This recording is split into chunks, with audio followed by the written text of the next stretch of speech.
From a studio overlooking the city of Los Angeles, this is your Universal Perspective with Joseph Dolezal.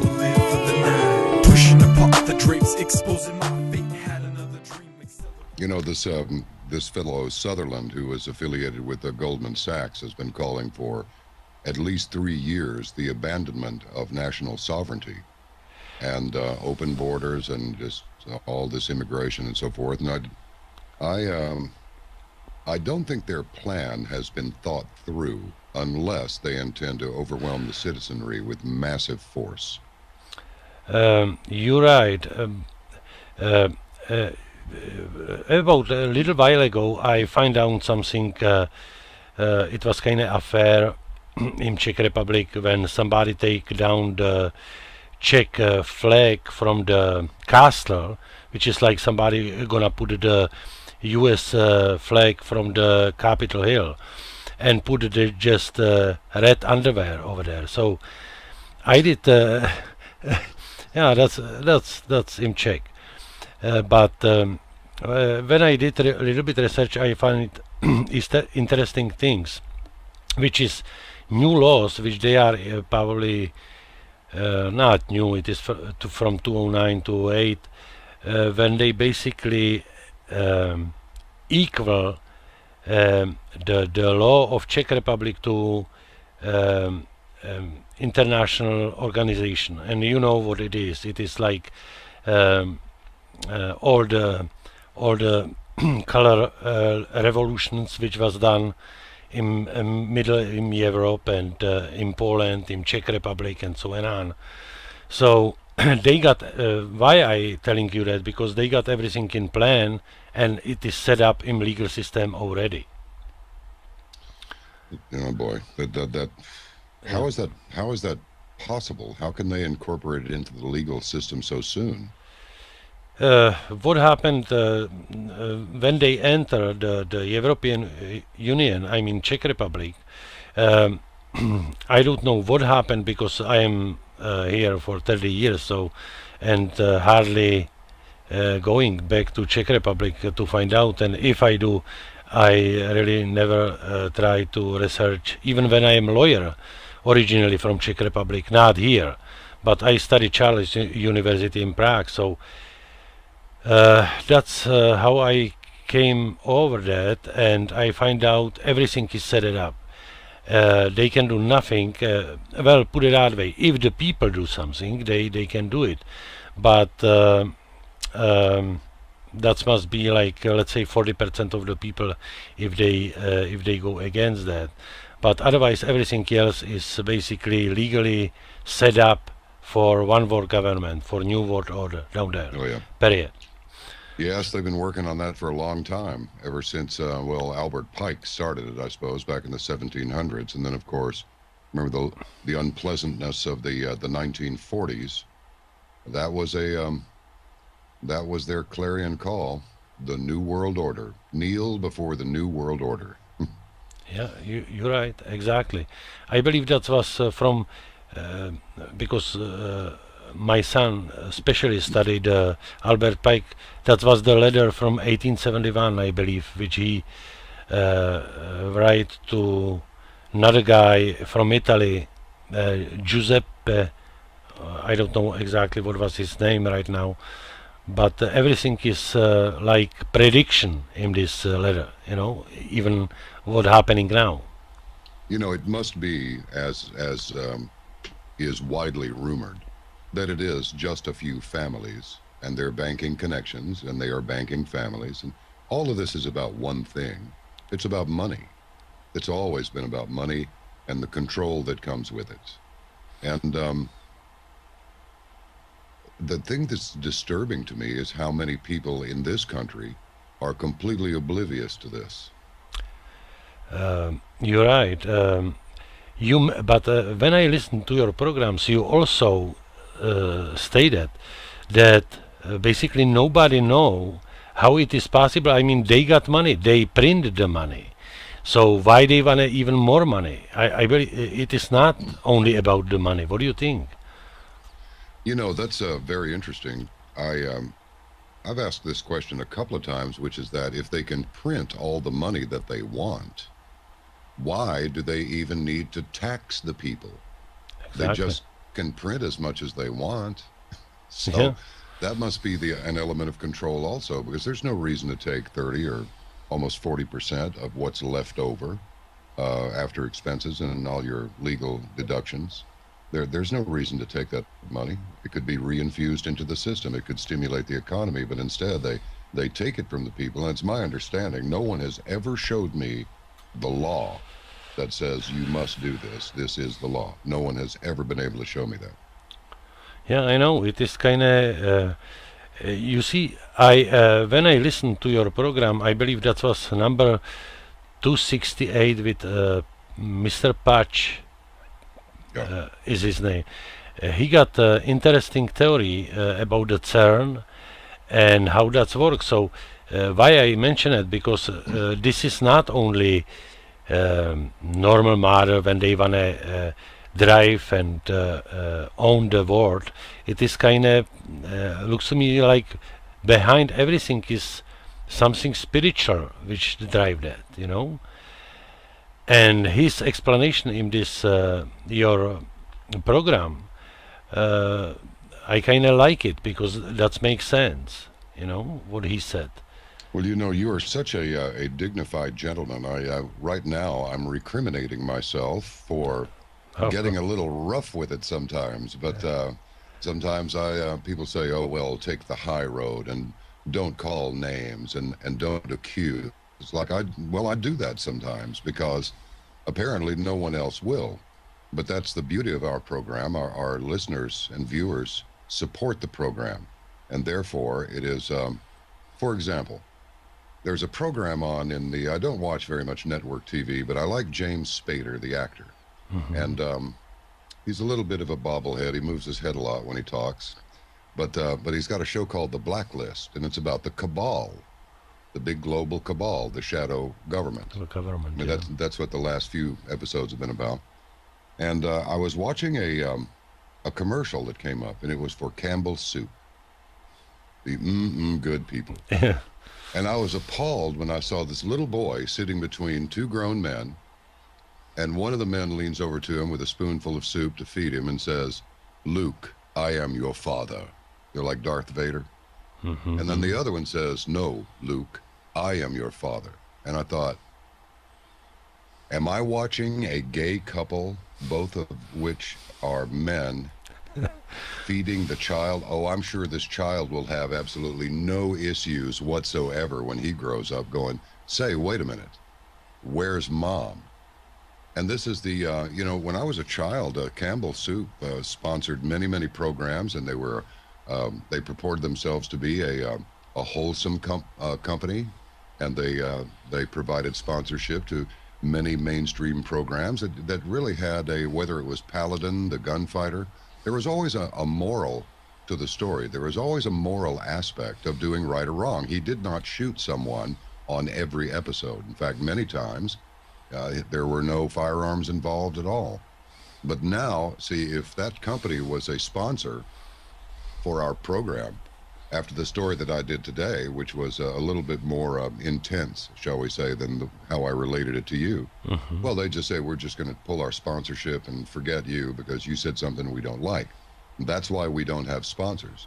This is exactly why when I started off on Coast to Coast AM, the famous overnight show, 2 years in the Saturday night chair with, by all accounts, the listenership there equaled or surpassed the cumulative listenership of the entire week. Of course, I didn't know this until after I'd left. And that's how I exactly find you.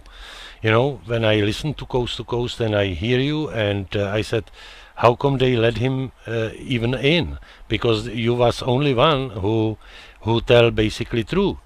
You know, I think they agreed with you. How did we let this guy in?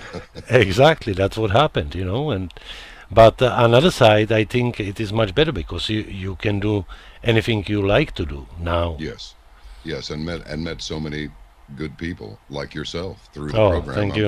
I'm very grateful for my time on the program. It was a lot of fun, and again, met a lot of wonderful people who support us. I mean, most, if not, I think there may be, I believe there is one exception, and I do not remember the man's name, but he said that his loyalty is to the main host over there, and he can't come on our program. Well, everyone else did. It wasn't a problem, so it was good. But it's time to move on, because that was part of the problem. It wasn't really the violation of the brand. I think it's because many times I would offend some of their sponsors, and they threatened to take the money away, and that's what it's all about with them. And tell you true, that's two reasons I believe. I can say whatever I like to say, so I'm gonna say it. First thing, you got much more interesting voice than I don't know if I should to mention the host of the Coast to Coast, but that's first thing. Second one, what was unusual, and how I noticed that, when you always tell the truth. And I said exactly what you said before. How they can let this guy go, because it is big program, you know. And I said you must be I don't know. You know, I owe everything that I have. I have had an opportunity to be an atheist or an agnostic or whatever, and I am neither of those things. I believe that everything that needs to be known is known, and the main thing that needs to be known in my life is that we are accountable to the higher power, to God.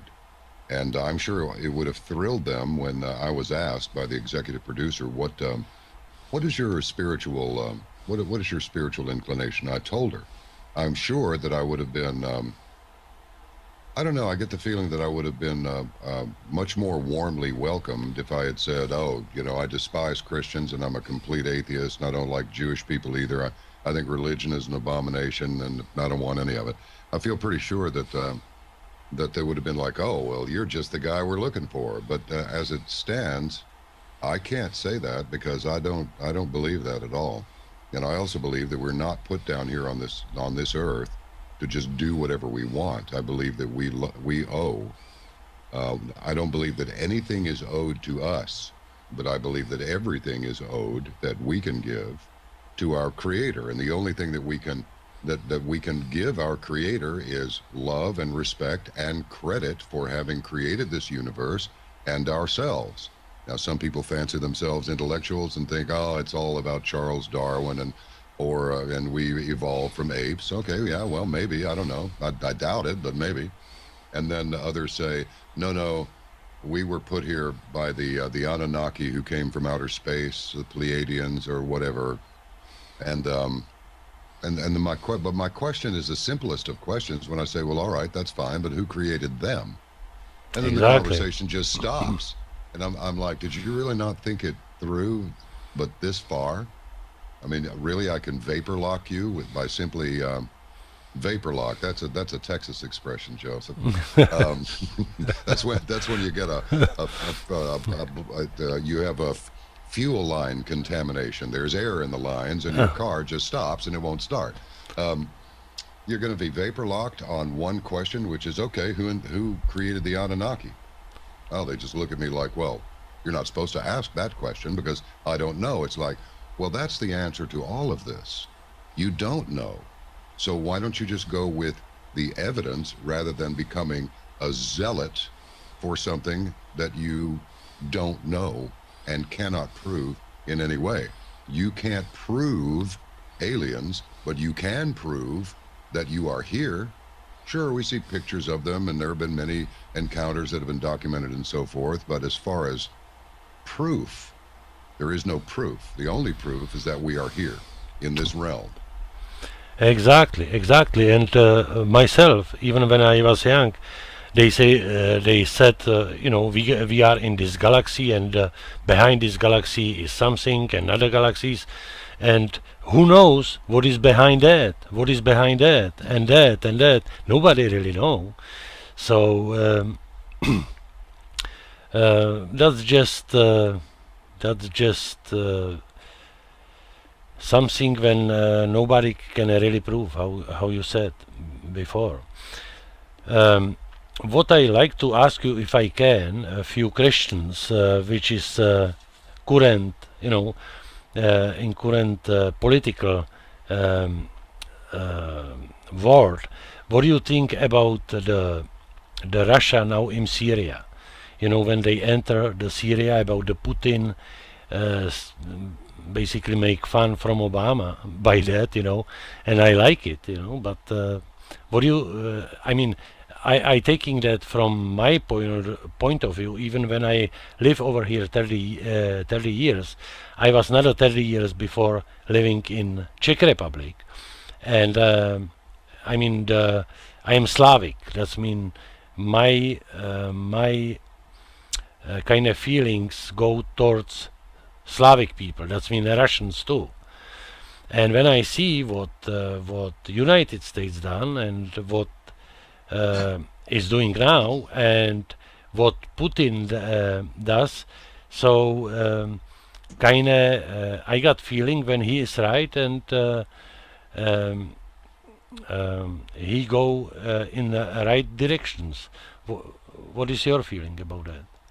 After so many years of living under continual nuclear the threat of the continual threat of nuclear annihilation, and the Russians were always the bad guys. And even as a child, I would look at the Russian people and think, this music is fabulous. Literature, it's a little wordy, it's a little verbose, but it's excellent literature. And my gosh, look at their architecture, look at all this. Why are we enemies with these people? Exactly. Why? That's what when I interrupt you, I just wanna, when I come over here to United States, and I kind of and I've been in Russia too, so I know both sides of the end. They are very close people to American people. That's like two different systems, but they are both good people. You know what I try to say? Yes. This is not like Arabs or somebody else. If they speak the same language like you do, I believe that's one country. Put it that way. And they're brilliant. Their scientists are brilliant. Their doctors, their medical doctors are brilliant. They have. I heard something recently. I am not a student of Russian history, and I know that the Soviet Union was very, very. That was a harsh regime. But even then, how is it? I can go all over the place here, Joseph, but it's like, it seems as though because of a Middle Eastern component and some trouble with the Russian people and this Middle Eastern component, the Ottoman Empire specifically. Yeah, exactly. Turkey. They kind of got cheated on the Renaissance, and they didn't get to have their Renaissance, which is, I can't remember, was it Tsar Nicholas who said, listen, I want to build a city that's every bit as beautiful and every bit as nice as anything in Western Europe. And so he built St. Petersburg, which is, I think I'm correct on that. I may not be, right. But St. Petersburg, right. But beautiful, beautiful cities. They show we can do this. And then, and I was watching recently some old World War II propaganda films, black and white, where they show the arrows going this way and the enemy sweeping that way, and it's all about Germany and the Russians. And the Russian people, the farmers, are standing there going like, well, they can't come in here and take our land like this. We'll get it on with them. We'll fight them. And so we're friends with the Russians then, and then immediately after World War II, the wall goes up, and now we're cross with them. And I'm thinking to myself, this is one big bank job is what this is. Exactly. That's all this is, because those Russians, the women and the men, are our brothers and sisters, and it is the oppressive governments that cause so much misery in Eastern Europe. And I don't defend them for that. But to go to your question, it's a little bit, I can't really describe the feeling that I have when, after being enemies with them for all these years, and then suddenly we have glasnost and perestroika and all this stuff. And so we're getting along with them, and the wall comes down and everything's somewhat normalized. We were getting along with Russia fine. We had some trade going. We buy rocket engines from them to hoist our military satellites into space, to spy on Russia, I suppose. And I'm thinking, how is it that we can be at cross purposes and still do any business with them at all, particularly rocket engines for hoisting military satellites? I mean, what is this? So for me to say that I despise this president and his whole crew and about 90% of the people in Congress, I think some of these people should be tried for treason. I think that Barack Obama should be removed from office for violating his office, his oath of office, and the Constitution under the 25th Amendment, and get this guy out of here and send a message to the rest of these rats who are in it only for the money and for self-aggrandizement and for the perpetuation of wealth for their families. These people should be removed. But like rats in the barn, they will not be easily shifted. And so it's bittersweet to admire a leader who will go in and accomplish in 2 weeks what the United States has not been able to accomplish in 2 years. But more to the point, I believe that ISIS is an American government construct. I believe that they were trained in Jordan. In fact, I'm sure they were, because the Jordanian government was outraged when that information was leaked into the public. And so now, gee, I wonder why we're not fighting ISIS. Oh, that's right. It's because they work for us. Now, Joseph, the problem with the internet is it's possible to make an ass of yourself across the face of the entire world. Well, that's true. And I don't want to do that. I don't want to fix it to where I've just said so much that there's nowhere in the world I can go without someone going, there he is, kill the infidel, that thing. But yes. We all have to leave this planet sometime. So between now and checkout date, I'm going to say things as I see them, and I will try my very best to be truthful. If I make a mistake, I'll come back and apologize or correct it, or leave the scene, whatever is demanded of me if I commit that kind of a mistake. But in the meantime, I'm going to let them have it, because I believe, and it saddens me beyond words to tell you that I have deep regrets over the part my country has played in bringing misery to so many parts of the world. I am one who believes in the American ideal, but I do not approve of what has happened. The Kennedy assassination was a farce. Lee Harvey Oswald was CIA, and he was thrown under the bus. And more completely truthful evidence is coming forward almost every day. But now people are tired, and it was 52 years ago, and they don't really care. It's like, you don't understand, you must care. For the last 52 years, you have been under a hijacked government that has gone into one undeclared war after another, gotten tens and hundreds and even millions of people killed. And all they can tell our servicemen, I was at the State Fair of Texas, with the big cowboy, right. The state, Big Tex. And there's a wall to commemorate the fallen Vietnam veterans from Texas. Texas gave the most lives to the Vietnam War. Of all the states in our union, Texas gave the most. There are 3 Wellses there. One of the Wellses died on Christmas Day. And I, even now as I'm talking to you, I feel emotional. I feel my face starting to get that pressure like I really would. I'm about to start leaking here. Because all they can muster is a thank you for your service. What an insult. That's really how I see it. To say thank you for your service. Oh, I see. What you really mean is thank you for giving up everything you've ever had and everything you're ever going to have and your life for our undeclared illegal war. But thanks, we made a lot of money. So thank you for your service, because we made a lot of money on that deal. Bye-bye. Have fun playing harp up there in heaven in your angel suit. I despise what's happened to the world and to our country because of this corrupt government. And I believe it is corrupt from the top to the bottom. You're exactly right. And unfortunately, that's the case in Czech Republic too.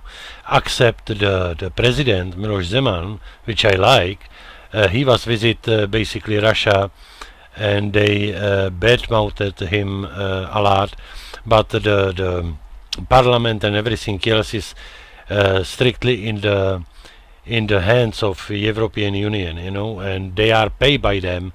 And like first time, about 2 weeks ago, they said they don't want immigrants in their country. You know, they're talking about Syrian immigrants, but we know when that's only 15-17%.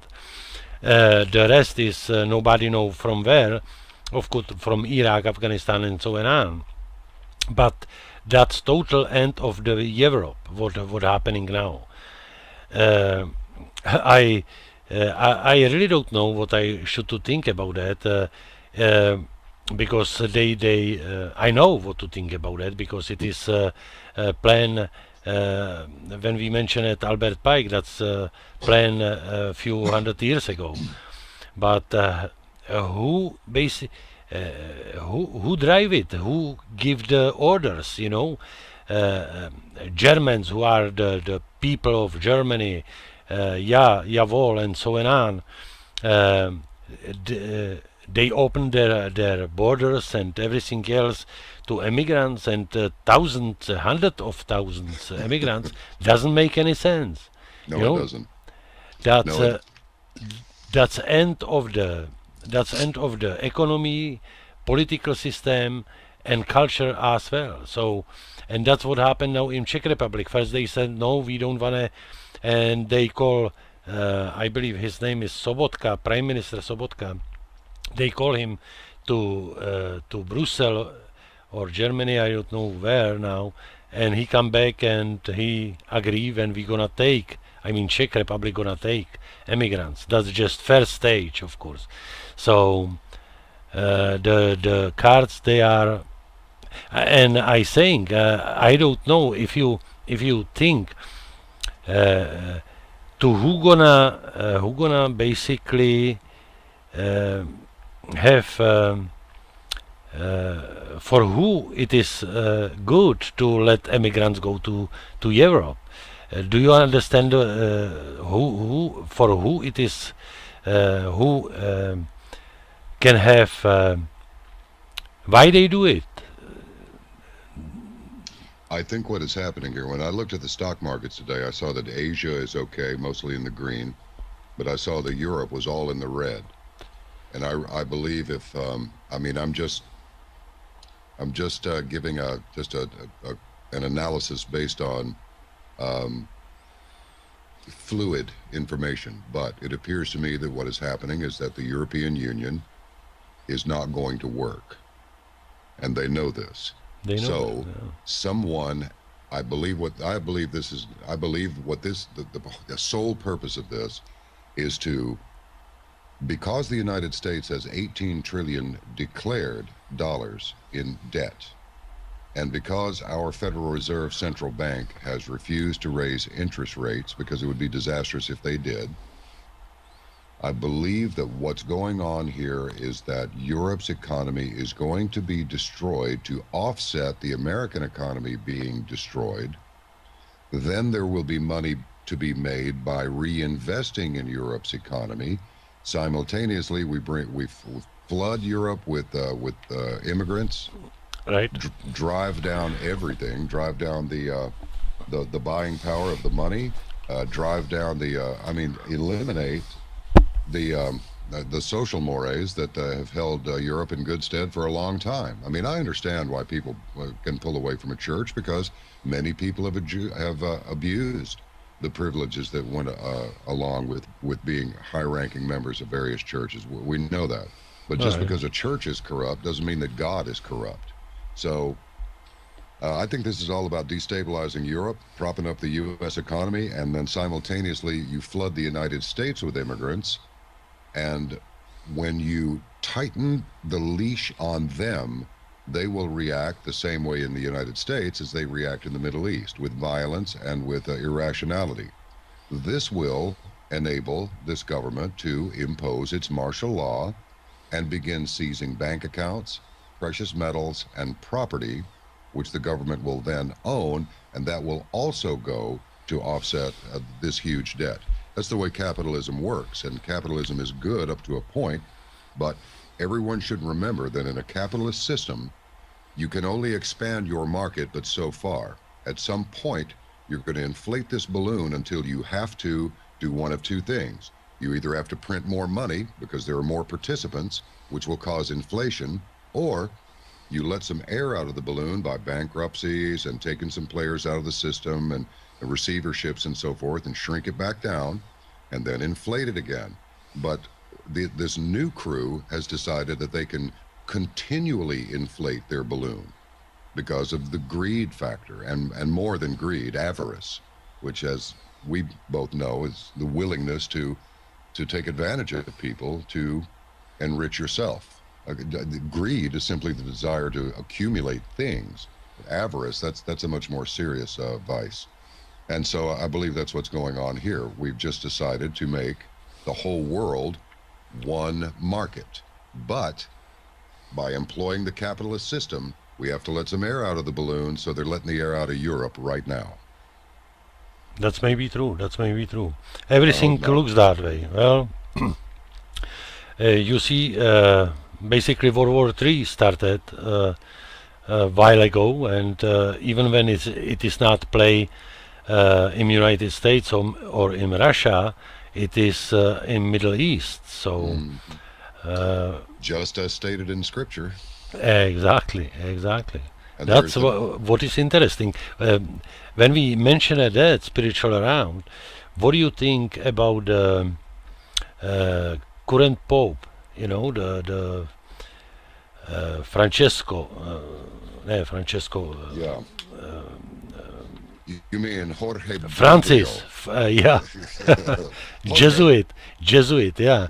What do you, Jorge. I believe he's in it. I believe he may be. He may be the last pope. Many Catholic priests, including one Father Paul Kramer in Ireland. I don't know if you happen to see that program. I hear that, yeah. When I confessed to him that I'd told the Pope to go to hell, and he said, well, if it's any consolation to you, John, he is going to hell because he's a fraud. He's a false Pope.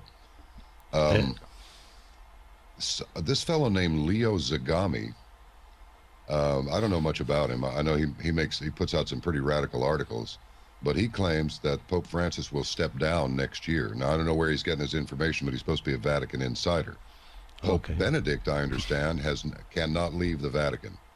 He has given over his popeship, but he continues to wear the white Pope's outfit, but he stays inside the Vatican. I believe that Pope Benedict was removed because he was not playing the game the way the cabal wanted him to play it. So now Pope Francis is being used as a tool of the New World Order to destroy national sovereignty and to, we should ask God for forgiveness if we reject illegal immigrations. Like, what? What kind of craziness is that? But at the same time, a Mexican woman that we have known for a long time, finally, after, I want to say 9 years, but I may have her confused with somebody else. It may have been actually quite longer. She is finally a U.S. citizen. There's no reason for somebody who emigrates here legally to have to wait 9 years to become a citizen, and yet you come across our border illegally. Oh, you get some money, and you get a driver's license, and you get to vote, and all this. I'm going, no, wait a minute. I thought we were under a continual threat of terrorist attack. So the borders are open. Why? I know. It is laughing matter. Exactly, it is laughing matter. I don't understand when the people don't see it. I mean, I know when they got work and they got hard times to even make enough money for the food. But it is tragic. And with this Pope, he is a Jesuit, I believe, which is like CIA in Vatican, something like that. Pretty much, they're the muscle end of the Catholic Church. Yeah, and did you hear his speech in UN a few weeks ago? Yeah. That's exactly New World Order. That's scripture,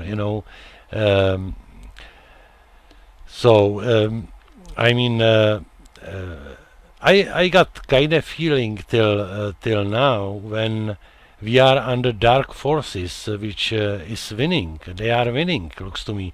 Everywhere is just bad news. I mean, doesn't matter where that's coming from. Vaccination, gays,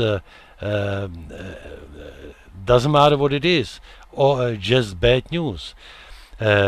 and just when Russia now attack basically in Syria the ISIS, I kind of thinking about maybe something gonna be changed now, or positive spiritual power go in, or otherwise I don't see end of tunnel. How you saying? It is kind of dark everywhere. Joseph, it doesn't get the fighting doesn't get easier as you get closer to your objective. It gets worse, and I noticed the Russians employed a very, very successful tactic against the Germans, because the Germans had the most powerful war machine ever to march across the face of the earth. And what they did was they put up lines. Several lines. I'm sure you know this, but if you have to fall back, you fall back to your second line. Now you got double. You got pushed back some more, you fall back to your third line. And there's attrition going on with the enemy forces, but you still pull back and you preserve your forces. You get all the way back to row 5, and then you go forward and you annihilate your enemy. And that's what we have to do. The reason that the people are not waking up, in my opinion, and this is strictly my opinion, but I believe in it strongly. If we go along the progression of from slavery to great spirituality, to courage, to freedom, to complacency, to abundance, to complacency, now we're used to our abundance, to apathy, and then back to slavery. I believe we are crossing over from complacency into apathy. Why would the people be apathetic to where they don't care? Because if they look deeply, the reason that you argue with somebody in a car in traffic, you see it in sometimes people arguing with each other, and they get more and more vicious. It's fear. People are afraid. The thing is if you reach into yourself and you admit, I did not put myself here.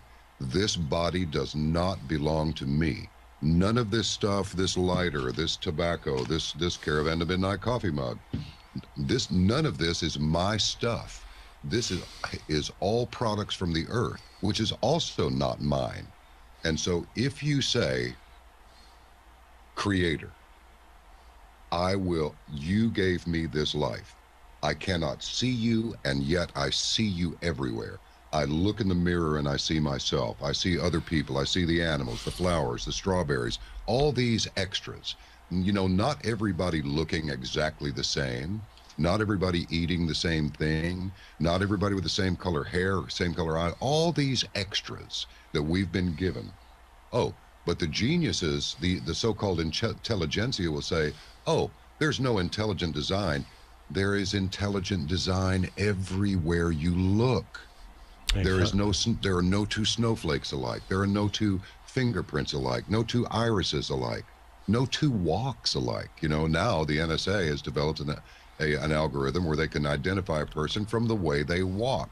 We are each unique, and yet we are the same because we belong to our Creator. If you can say, Father, you have given me life, you will also give me death, which I owe you, but I will return to the same place I was before I became alive, and therefore I am not afraid. I will serve you. I will not serve myself. I will help my fellow man, but I will serve only you. Then comes your great courage. Then you understand there is nothing to be afraid of. We will all die one way or another. It doesn't matter if we meld our minds with machines. It doesn't matter if they delete some genes and lengthen our lives by 60% more, which that's the latest thing that I saw today. It doesn't matter. That machine will break down eventually. So natural attrition will bring everything at some point to an end, which is here now. If you can turn loose of your fear, you will find the courage to go forward and effect change. But running and hiding will not lengthen your life. It will not do anything for you except keep you in a state of fear, which is exactly why if they cannot take our religious freedom from us. If they cannot take our spirituality from us, then they will get someone like Pope Francis to somehow persuade us to embrace all of those things which we know innately are wrong. But because he is the champion of the of religion worldwide, oh, everybody loves the Pope. Who can deny the Pope? He is in fact a very holy man. He's just a man, and there may not be anything holy about him. He may just be another figurehead, another symbol, but instead of a symbol that you can draw, it's a human being that's a symbol. And if he can talk you into compromising what you believe to be morally right, what you know, you don't have to tell a little boy or a little girl not to steal. If a little kid takes something away from another little kid, the other little kid will start crying. If you do it twice, he'll probably attack you. Well, you don't have to, no one had to teach you that stealing was wrong. You were born with it. Exactly. So we cannot be dehumanized by these fools who think they can do it, and who clearly, I've said this before, Joseph, is if this is not a battlefield, and if the battle is not between good and evil, then absolutely nothing in this life makes any sense at all. Exactly. Doesn't make any sense.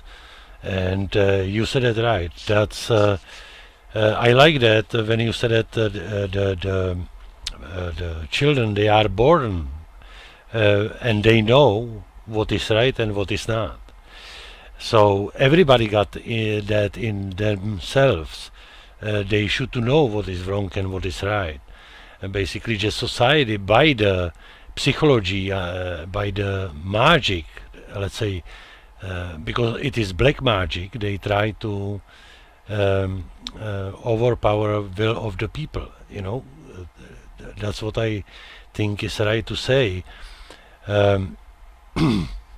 So, and that's TV, that's radio, everything else. That's how they drive the people to keep it shut, you know, mouth shut. So. And you mentioned Anthony Patch earlier, right? And he is convinced that they are really trying. I mean, Shiva, the goddess of destruction, is dancing out there in front of CERN headquarters. Really? Oh, okay. And the Vatican and NASA have a telescope on Mount Graham named Lucifer and all of this. I think these people really are a bunch of mad scientists, and they really are trying to open a portal and let some entities in. That's what I... And they think they're going to be saved from it, but they don't understand. What Satan does is he notice how he will permit somebody complete invisibility in furtherance of the perpetration of a crime. But as soon as all the damage can be done by this perpetrator, then the cops show up, and that life is destroyed also, along with the other lives that this person destroyed. Satan doesn't like any human being. He likes none of the creations of God. He hates God, and he is very charming, and he will lure you in with all, I mean, for men, it's like the money, the recognition, the women, everything. You can be 300 pounds and completely disgusting, and if it is your place to work evil, you will have the most beautiful women on earth all over you. But when your job is done, you're over with, and you will be cast into the wastebasket of time as if you were a used tissue. And that's really how I see it. I've watched it. I've lived it. Exactly. That's that's what I think too about that. Because otherwise, nothing gonna make sense. And otherwise, I also was thinking, you know, when we are born and we are healthy, we start crying. So I kind of thinking if we are not basically over here in prison, or you know, to be punished, because you see what I mean? It's entirely possible, and it makes perfect algorithmic sense when you start off with 2 people and you have a child, and then before long you have more people. So are these souls coming back? Is that why population increases? Not by simple multiplication, but by a recycling of souls. I mean, I don't know. Maybe. Yeah, exactly. And you know, if you see it not only when somebody is born is crying, now after a while you got adult, then you are old and you die, you know, and the people who love you crying again. So I know when we are here for reason, but I really think when under earth over here we are for something what we done in previous life, you know, or whatever, because how you said, the child is born and know exactly what is good and what is wrong. So how they know it, you know, how they know it? They must have it in those. Exactly. Indeed, it's and it's the perfect balance of everything. There never really is one without the other, good and evil. Exactly. And there is laughter, and there are tears, and there is pleasure, and there is pain, and there is light, and there is darkness. It's no intelligent design there either, right? Right, sure. I know, and people don't see it. You know, I believe Socrates said it or whatever. First thing what the children should to do, or teachers should to do, is teach children logic before even they start writing or math, you know. And I believe they stopped it long time ago, and that's why we are when we are, because nobody think logic anymore. You know, you say, especially, and they don't teach nothing even, you know, in the school. Oh, yeah, the school system is an abysmal failure. I mean, I don't know why, but it is. And not only that, they don't. When they don't teach nothing, they don't teach history, nothing like that. But they mess it up. Even everybody can see now when it is about destroying the family. How you started two guys talking to child, you know. Unbelievable. I cannot believe it, and everybody know when who Obama is,